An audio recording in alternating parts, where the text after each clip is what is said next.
Hey friends, Piece of Cake Mom here. Today I'm going to show you how to make this super cute unicorn cake. I don't use any fondant with my cakes. I found this awesome unicorn horn at the dollar store. It's actually a lollipop. I love the confetti look. It's really cute. I'm going to show you how to get most of it off so that the unicorn doesn't have a ridiculously long horn. I'm lighting the candle and I'm going to kind of just basically make it so that there's a weak spot so that when I go to take it off, I can easily. So I've made a weak spot. I'm going to blow out the candle. Then I'm going to use a knife. I'm going to basically place the knife in the crease and kind of hit it. I'm going to repeat that until everything below the knife comes off.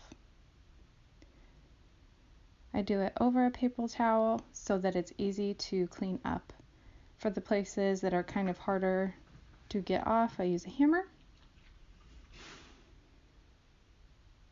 And just like that, I have made it the perfect length. You can make it a little bit longer if you wanted, so you don't have to build up so much frosting on the cake. This is gold dust or luster dust. I love it. I got it on Amazon. I'm using lemon juice. You could absolutely leave it just the way you had it, or I love the look of the luster dust. So I just started painting it on. Now you have to kind of work quickly with it because it is a lollipop. It's going to get sticky, so you're not going to be able to go over it with multiple coats. I have my cake on a turntable, so I'm just turning it. The most awesome thing about this cake is it doesn't take a lot of money. It doesn't take a ton of time. I just used a cake box, a funfetti cake flavor. You could absolutely go to your local grocery store and ask them just to make you a plain white cake with no trim on top, and then decorate it yourself just the way that I'm showing you how. The luster dust is so easy to use. I absolutely love it. Now these are some colors that I put together for the frosting. I got the black from Hobby Lobby. The other ones are from Kroger stores, specifically Fred Meyer. Putting down some plastic wrap, and I'm going to put my colors on. I'm doing it kind of in rows, and that was enough frosting to do 2 of these. The reason I do it this way is because I save so much in pastry bags, and this is actually just so much easier, and it gets it a little more even than if I were to put it just in the pastry bag.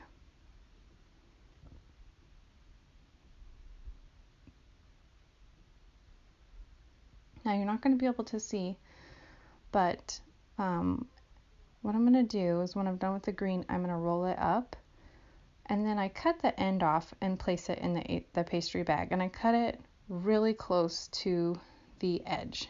The reason for that is it all comes out pretty evenly.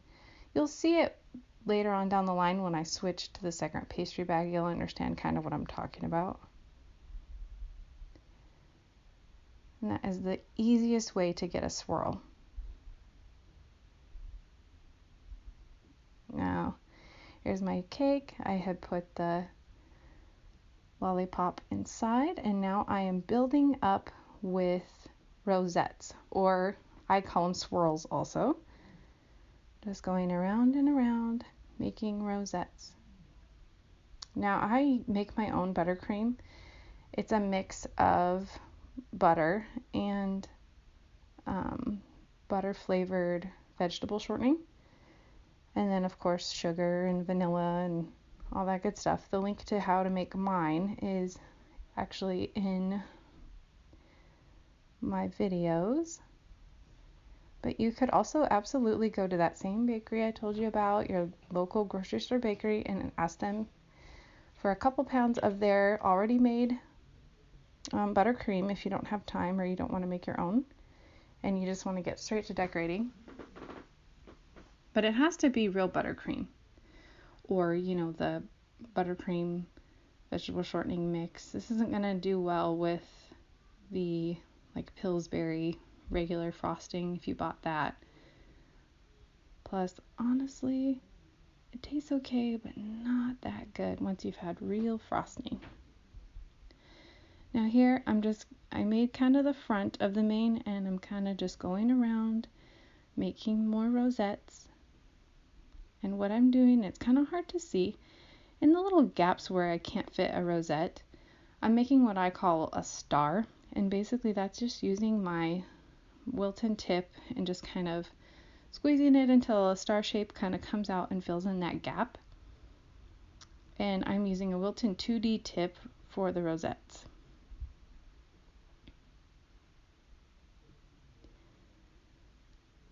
Now, how pretty is that? I'm just going to continue around and around. I wish the angle was better for you guys so that you could see every detail of where I'm putting these, but basically I just kept looking back at other trendy unicorn cakes for my inspiration.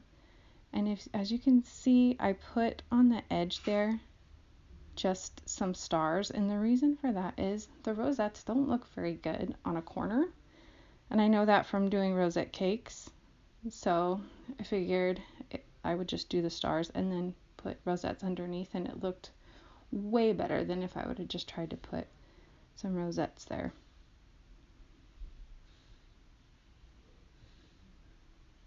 Almost done here, and here I actually tried to do a rosette on the bottom and it just kind of fell off, and I thought, you know what, I'm not gonna do that, so I scraped it off and I just filled it in with stars, and it looked just perfect. Way less hassle. Now here we're going to bring the mane out and around so that you can kind of see it in the front on one side.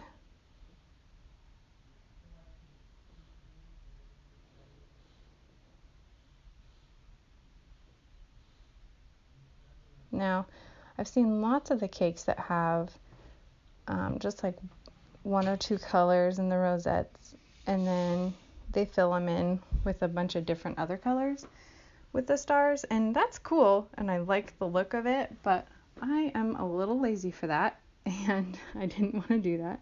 And I feel like this has just as much of an impact almost as doing that. Also, my videos are for people that, maybe don't cake decorate a lot.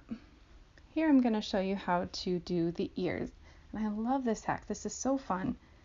So what I'm going to do is I'm going to fill that pink bowl full of gold sugar. And I got this sugar at Walmart, and it's the wedding collection from Wilton at Walmart.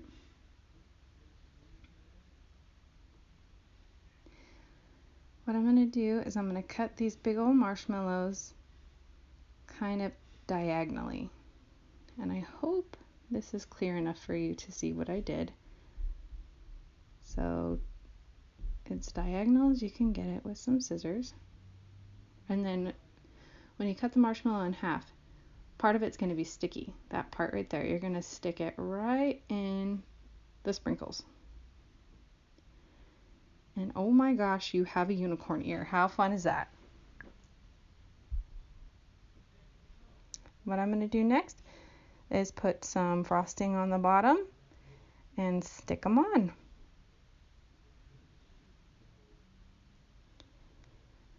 I'm going to finish off the empty spaces with some stars. And then I'm going to use a writing tip in the black frosting for the eyes. Now, I have two little kids and they distracted me when I made the eyes, so I'm going to have to show you kind of a ghetto way. But I drew it. This was the easiest way to do it. I drew it on a piece of paper. I put some parchment paper down over the top. I held the parchment paper down with some glass, and then I wrote on the eyes. So then you kind of place it on your buttercream like a tattoo. Now here is my ghetto way to show you, because my little ones distracted me from actually getting a video on the actual cake, but this is exactly how you do it.